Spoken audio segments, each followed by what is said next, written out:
चलो, आप लोगों ने साइंस 1 का फर्स्ट चैप्टर पढ़ा, क्या नाम है, गुरुत्वाकर्षण।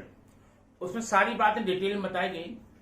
अभी आपका जो स्वाध्याय है, वो स्वाध्याय का तो मतलब उधर स्वयं का अध्ययन करना आप लोगों को, लेकिन फिर भी हम आपको बता रहे हैं ताकि आपको सहूलियत हो जाए, आसानी हो जाए और वीडियो को देख करके आसानी से उसके प्रश्न को आप समझ सकें। लेकिन ध्यान रखना, आपके पेपर में जो भी प्रश्न आता है बोर्ड के पेपर में, उन सारे प्रश्नों में से 30% क्वेश्चन आपके बुक के पीछे के होते हैं, बाकी का तो बुक के अंदर से लिया जाता है।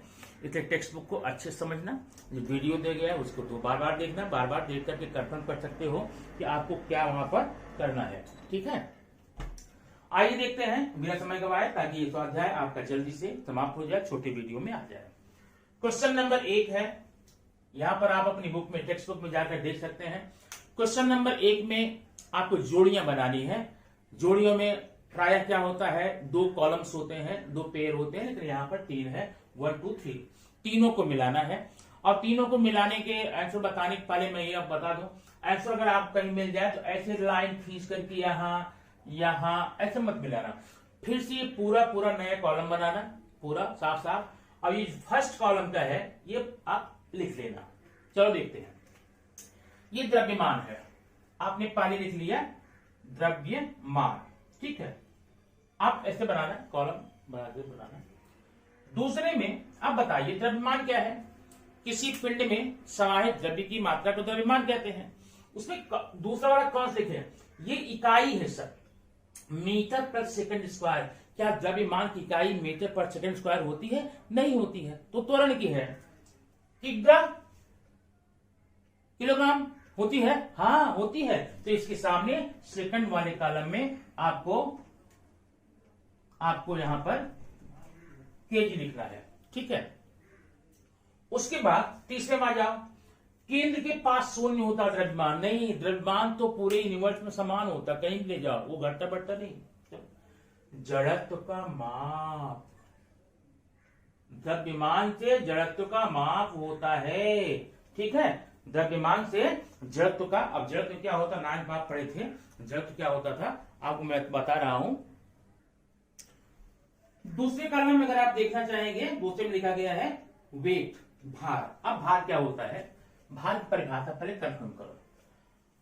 किसी पिंड पर पृथ्वी के द्वारा लगाए गए आकर्षण बल को भार कहते हैं। चलो, अब भार की इकाई क्या होती है, भार की इकाई पृथ्वी द्वारा लगाए गए आकर्षण, भूल जाओ, बल को भार कहते हैं। बल की इकाई न्यूटन होती है, इसलिए इसमें आप न्यूटन, दूसरे के सामने दूसरे कॉलम में न्यूटन। और आगे है, ये जो भार होता है ना, वह ऊंचाई पर निर्भर करता है। जैसे जैसे ऊंचाई घटेगी बढ़ेगी, वह ऐसे उसी पर बदलता रहता है। तो भार के तीसरे कॉलम में आपने क्या देख लिया, ऊंचाई पर निर्भर करता है, ठीक है। तीसरा कॉलम आप देखिए, त्वरण, गुरुत्वीय त्वरण।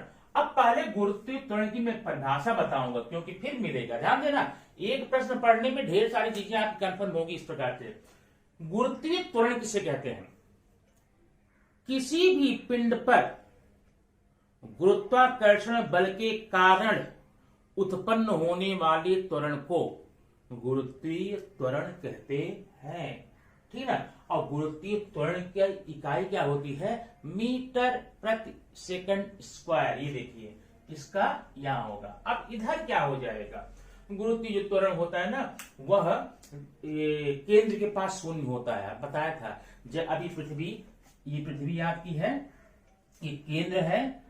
अब इसके स्थल पर, सतह पर गुरुत्वीय त्वरण का मान सर्वाधिक होता है। इसके ऊपर जाओगे, माने केंद्र से दूरी बढ़ेगी तब भी कम होगा, नीचे आओगे तब भी कम होगा, लेकिन जब केंद्र के पास आओगे तो इसका मान 0 हो जाएगा, मतलब गुरुत्वीय त्वरण का मान केंद्र पर 0 हो गया। 3 आपका हो गया। चौथा है गुरुत्व स्थिरांक। अब गुरुत्व स्थिरांक का क्या ये है, न्यूटन मीटर स्क्वायर प्रति किग्रा स्क्वायर है, और इसका मान आप पढ़े होंगे कि संपूर्ण विश्व में समान होता है, बराबर है, जी का मान। ओके, तो अब आपका ये हो गया, आपने जोड़ियां पढ़ ली। अब जोड़ी पढ़ने के बाद में आइए हम आपको बताते हैं क्वेश्चन नंबर 2। क्वेश्चन नंबर 2 में 3 प्रश्न हैं, तीनों को एक एक करके अब मैं यहां लिखूंगा नहीं, मैं रिवाइज कर रहा हूं। वीडियो आप जिस समय देख रहे हैं उस समय पढ़ करके कंफर्म करते जाइए। प्रश्न नंबर 2 में आकर देखिए, प्रश्न नंबर 2 क्या बोलता है, भार और द्रव्यमान में अंतर लिखो।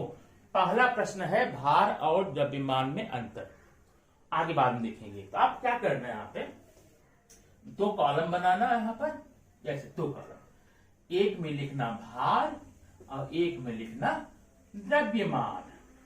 तो इसमें कम से कम आपको 3 पॉइंट लिखने होते हैं, मैं 4-5 बताऊंगा, लेकिन आपको कम से कम 3 पॉइंट लिखने होते हैं। तो पहला पॉइंट परिभाषा लिख डालिए। भार की परिभाषा क्या है, किसी पिंड पर पृथ्वी द्वारा लगाए गए आकर्षण बल को उस पिंड का भार कहते हैं। द्रव्यमान में क्या लिखेंगे, किसी पिंड में समाहित द्रव्य की मात्रा को द्रव्यमान कहते हैं। ठीक है। प्रश्न नंबर 2 डालिए। 2 में ये लिखिए कि भार का मान ऊंचाई पर निर्भर करता है, ऊंचाई के साथ बदलता रहता है, अलग अलग जगहों पर अलग अलग रहता है, लेकिन द्रव्यमान का मान जो है कभी भी बदलता नहीं, क्योंकि वो तो द्रव्य में समाहित द्रव्य की मात्रा है। तीसरा, भार की इकाई न्यूटन लिख देना और द्रव्यमान की इकाई किलोग्राम लिख देना। आपके 3 पॉइंट हो गए, 3 नंबर हो गए। अब अगला प्रश्न आप देखिए जरा कि क्या इसी प्रश्न में है कि क्या किसी पिंड का द्रव्यमान और भार मंगल ग्रह पर जाने पर उतना ही रहेगा कि बदलेगा। अब सुनो पहले बात, लिखेंगे नंबर 1, क्योंकि द्रव्यमान जो होता है किसी पिंड में समाहित द्रव्य की मात्रा होती है, इसका मान कभी घटता बढ़ता नहीं है, इसका मान समान रहता है। इसलिए किसी भी पिंड का जितना द्रव्यमान पृथ्वी पर है उतना ही किसी भी ग्रह पर होगा, द्रव्य घटेगा बढ़ेगा नहीं। ओके। अब जैसे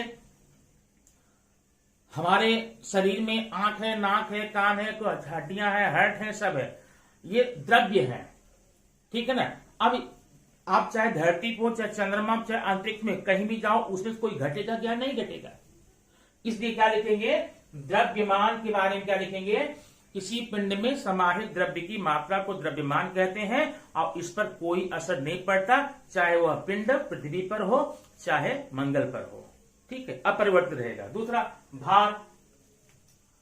भार क्या है, भार किसी पिंड पर पृथ्वी द्वारा लगाया गया आकर्षण बल होता है, इसका मान ऊंचाई पे जाने पर घटता है।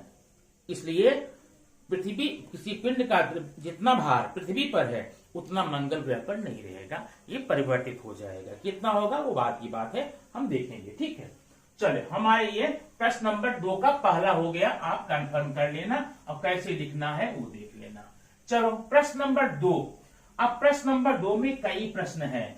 एक तो आपको बताना मुक्त पतन, फ्री फॉल, दूसरा बताना गुरुत्वीय त्वरण की परिभाषा, अगला है मुक्ति वेग, मुक्ति वेग माने पलायन वेग, आपने पढ़ा होगा, और अगला है यहाँ पर अभिकेंद्र बल। इतनी 4 चीजों की परिभाषाएं आपको यहाँ पर कंफर्म करनी है। चलिए देखते हैं पहले मुक्त पतन। तो मुक्त पतन पर परिभाषा मैं बाद में बताऊंगा, पहले थोड़ा समझा देता हूं इसको। जब कोई पिंड या कोई भी पिंड ऊपर से नीचे आता है तो ऊपर से नीचे आने में 2-3 चीजें इस पर काम करती हैं। नंबर एक इसका भार, ठीक, माने गुरुत्वाकर्षण बल। दूसरा है जब पृथ्वी पर यह पिंड आता है तो वायुमंडल द्वारा इस पर एक बल अपवर्ड ऊपर की तरफ भी लगता है, जैसे पानी में उत्प्लावन बल लगता है। तो माने इस पर 2 बल काम कर रहे हैं। जब नीचे आ रहा है, नीचे आने में 2 चीजें काम कर रही हैं। एक तो गुरुत्वाकर्षण बल कर रहा है, नीचे तरफ लेकर आ रहा है, और दूसरा इस पर अपवर्ड हवा का दबाव लग रहा है। तो ये मुक्त पतन तो नहीं है। मुक्त माने फ्री, एकदम फ्रीली नहीं आ रहा, मुक्त नहीं आ रहा है। जब कोई पिंड ऊपर से नीचे आता है वह भी केवल गुरुत्वाकर्षण बल के प्रभाव के कारण, ध्यान रखना, जब कोई पिंड केवल गुरुत्वाकर्षण बल के प्रभाव के कारण ऊपर से नीचे आता है तब उसे बोलते हैं मुक्त पतन। और ध्यान ये रखना, मुक्त पतन केवल निर्वात में ही पॉसिबल है, केवल निर्वात में ही होता है, क्योंकि ऐसे में कभी छोड़ दोगे तो यहाँ पर दो बल काम करेंगे। एक होता है गुरुत्वाकर्षण बल, नीचे आएगा और वायुमंडल का दबाव ऊपर, हवा का दबाव ऊपर भेजेगा। यहाँ दो बल यहाँ पर कार्यरत हो गए तो ये फ्री फॉल नहीं होगा। जब कोई चीज निर्वात में आएगी तब जाकर के हम उसको क्या बोलेंगे, गुरुत्वाकर्षण बल। ठीक है, चलिए दूसरा है गुरुत्वीय त्वरण। गुरुत्वीय त्वरण। अब त्वरण की परिभाषा पहले बता दूं मैं। वेग परिवर्तन की दर को त्वरण कहते हैं। माने अगर कोई पिंड समान वेग से एक वेग से जा रहा है, वेग परिवर्तित होगा, त्वरण कहेंगे। अब आगे 9th पढ़े थे, अगर वेग बढ़ता जा रहा है धनात्मक त्वरण, घटता जा रहा है ऋणात्मक त्वरण, वेग समान है तो शून्य त्वरण। ठीक है, या पिंड स्थिर है तो शून्य त्वरण। अब ये त्वरण यहां गुरुत्वीय लग गया, अब गुरुत्वीय में जोड़ दो। किसी पिंड में गुरुत्वाकर्षण बल के कारण उत्पन्न त्वरण को गुरुत्वीय त्वरण बोलते हैं। सिंपल सी बात है ना, त्वरण है वेग परिवर्तन की दर। आप ऐसा मत बोलना, सीधा बोलना। किसी भी पिंड में गुरुत्वाकर्षण बल के कारण उत्पन्न त्वरण को गुरुत्वीय त्वरण कहते हैं। ठीक, दो परिभाषाएं आपकी हो गई। तीसरा है मुक्ति वेग। अब जरा यहां देना, ये मुक्ति है, यहां ऊपर मुक्त था, मुक्ति वेग या इसी का नाम आपके यहां है पलायन वेग है। पलायन को एस्केप वेलोसिटी कहते हैं। अब ये समझो क्या होता है, अगर हम कोई चीज ऊपर से नीचे से ऊपर फेंक दें तो आप देखेंगे ऊपर जाकर कुछ देर बाद जाएगा, रुक जाएगा, विराम अवस्था में आएगा, तो विराम अवस्था में आने के बाद फिर नीचे आएगा। ठीक है, लेकिन कभी कभी ऐसा होता है कि अगर कोई चीज को हम ऊपर इतना तेज, इतने वेग से फेंके कि वह फिर से वापस न आए। अब फिर से वापस क्यों नहीं आएगी? अब देखो ये पृथ्वी है, ये पृथ्वी है, इसके चारों तरफ एक नियत क्षेत्र में यह पृथ्वी गुरुत्वाकर्षण बल लगा करती है। मतलब यहां कोई पिंड भेजेंगे तो वापस खींचेगी, लेकिन इसके बाहर अगर हम फेंक दिए तब पृथ्वी खींच नहीं पाती है, वहां पर पृथ्वी का गुरुत्वाकर्षण बल काम नहीं करता है, तब वो वापस आ जाएगी। लेकिन वह न्यूनतम वेग, वह कम से कम वेग जिसके द्वारा फेंकी गई वस्तु पृथ्वी के आकर्षण क्षेत्र से बाहर निकल जाती है और पुनः वापस नहीं आती है, उस वेग को हम पलायन वेग कहते हैं। ठीक है, या मुक्ति वेग कहते हैं।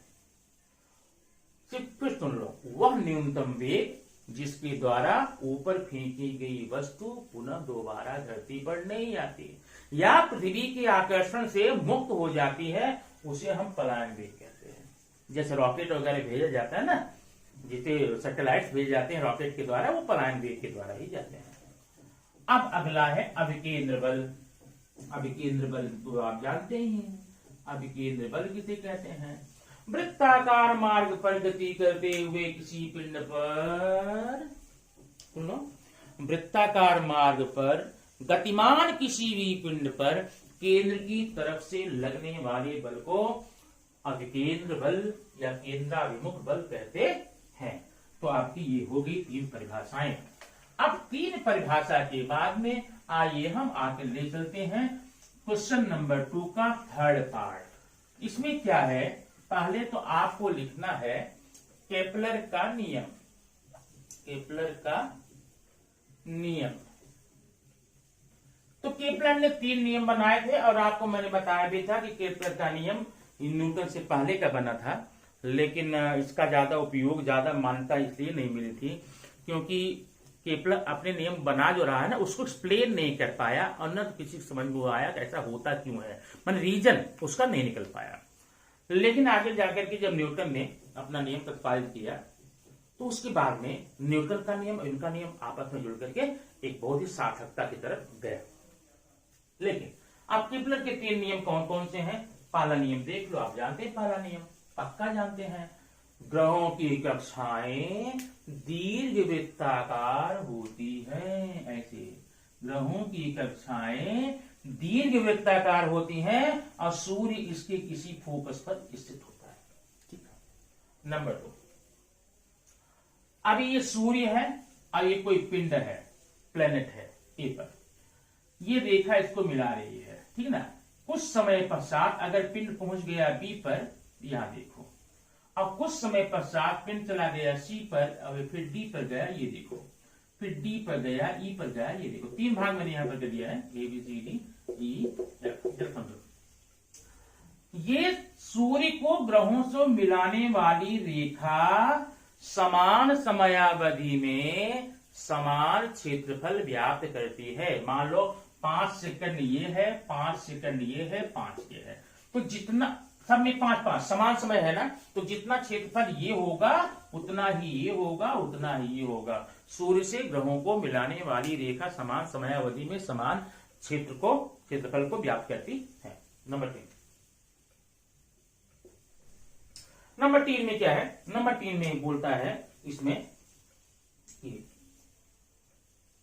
किसी पिंड के द्वारा लगाए गए आवर्तन काल का वर्ग और पिंड से सूर्य को मिलाने वाली रेखा या त्रिज्या या दूरी का घन समानुपात में होता है। T²/R³ equal to K। T²/R³ equal to K। ये 3 नियम आपके केपलर के हैं। लेकिन फिर अगले में इसी में आपको ये पूछा जा रहा है, प्रश्न ये है कि यह स्पष्ट करो कि उन नियमों के कारण न्यूटन को अपना गुरुत्व सिद्धांत प्रतिपादन करने में कैसे सहायता मिली। मतलब केपलर के इन नियमों के द्वारा न्यूटन को भी, न्यूटन ने अपना सिद्धांत बताया था, न्यूटन का गुरुत्वाकर्षण सिद्धांत था, उन सब में बड़ी ही सहायता मिली। सिद्ध करो। थोड़ा सा ये बड़ा प्रश्न है, इसको आप ध्यान से देखेंगे तो आपको कंफर्म हो जाएगा। ठीक है, सबसे पहले आप देखें, माना एक पिंड है, माना एक पिंड है जिसका द्रव्यमान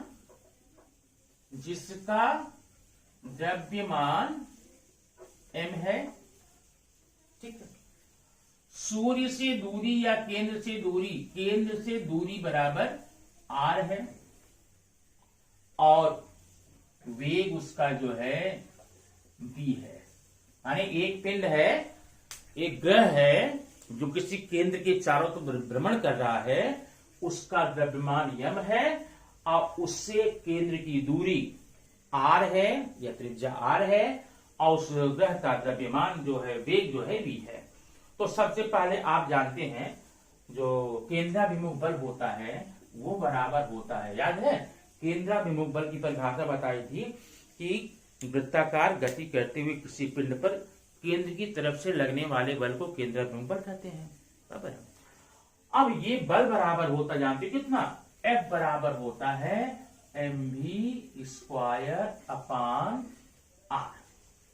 mv²/r ये केंद्राभिमुख बल का सूत्र है, याद रखना। अच्छा, फिर आगे बढ़ो। अब अगर कोई पिंड किसी वृत्ताकार मार्ग पर गतिमान है तो उसके द्वारा चली गई दूरी कितना होगी? वृत्त की परिधि। तो वृत्त की परिधि कितनी होती है? 2πr। तो वृत्ताकार मार्ग पर चली गई दूरी बराबर होगी 2πr। तो फिर मैं दूरी दे दूं और अब समयावधि, समय जो होगा वो होगा t सेकंड। ठीक है, तो यहां पर v बराबर हो जाएगा वेग बराबर दूरी बटे समय 2πr/t। समीकरण नंबर 2। अब ध्यान से देखना, यहां v का मान आया है 2πr/t और इसमें f बराबर mv²/r आएगा।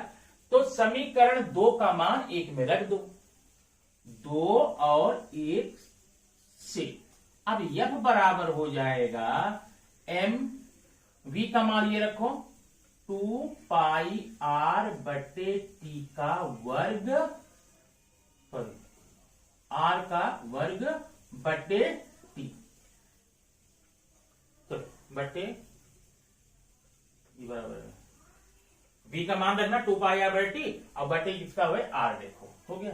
अब आगे देखो, बराबर m गुणे 2 दूनी 4 पाई स्क्वायर आर स्क्वायर बटे टी स्क्वायर पूरे के बटे आर। ठीक है, अब इस आर से इस आर को कट कर दो, ये यहां आर बचेगा। अब जरा मैं यहां बनाऊंगा, यफ बराबर क्या हो गया, देखो 4 m pi square R, 4 m pi square, ये आर कट गया आर बटे टी स्क्वायर। ठीक है, यहां पर आ गया।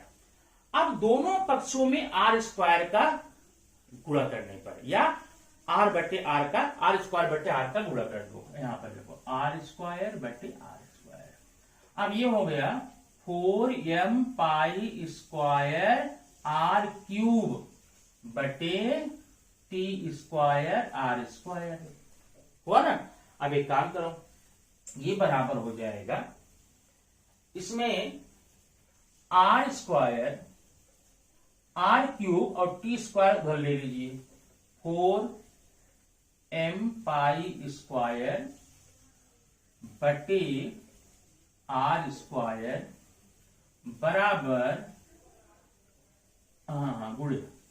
गुणे आर क्यूब बटे टी स्क्वायर। ध्यान दो, मैंने इस आर को आर क्यूब इधर लिया है और यहां पर टी स्क्वायर लिया है, आर यहीं पर है। अब ध्यान देना, अब जाकर के अभी जो केपलर का तीसरा नियम था वो आप देखिए, केपलर का तीसरा नियम ये था, टी स्क्वायर बटे आर क्यूब, टी स्क्वायर ऊपर था आर क्यूब नीचे था, टी स्क्वायर बटे आर क्यूब बराबर के। तो लेकिन यहां पर उल्टा है, इसलिए क्या होगा, 4m पाई स्क्वायर बटे आर स्क्वायर गुणे 1 बटे के केपलर के नियम से, केपलर तीसरा नियम। अब 1 बटे के में क्यों किया, क्योंकि यहां पर उल्टा है। ठीक है, अच्छा अब एक काम दो, बराबर 4m पाई स्क्वायर बटे के इधर ले लो, कि गुणे 1 बटे आर स्क्वायर। ठीक है, अभी यहां पर के अचरांक है, पाई भी एक संकेतांक है, इसलिए पूरे का मान क्या हो जाएगा, अचरांक। जब ऊपर के किसी मान में यहां पर अचरांक का भाग दिए, हो गया अचरांक, तो f बराबर हो गया अचरांक है। अगर अचरांक में हटाऊं तो यहां पर क्या करना पड़ता है, समानुपाते लगाना पड़ता है। ठीक ना, समानुपाते 1 बटे आर स्क्वायर। ये आपका हो गया निगमन, और मुझे उम्मीद है कि इस बात को आप अच्छे से समझ गए होंगे। ठीक है, तो ठीक है, इस वीडियो में आप सिर्फ इतना ही कीजिए। इतना करने के बाद में बाकी के प्रश्न में आपको अगली वीडियो में दे दूंगा, और आप अगला वीडियो करके उसको अच्छे से समझ सकते हैं। ठीक, ध्यान रखना, लेसन पढ़ाने के पश्चात, अब ये आपका साइंस का जो लेसन है, एक बार तो ऑनलाइन आप पढ़ते हैं, स्कूल फिर पढ़ते हैं, उसके बाद मैं एक वीडियो देता हूँ। वीडियो देने के बाद में आपको क्वेश्चन आंसर का सिस्टम भी दिया जाता है।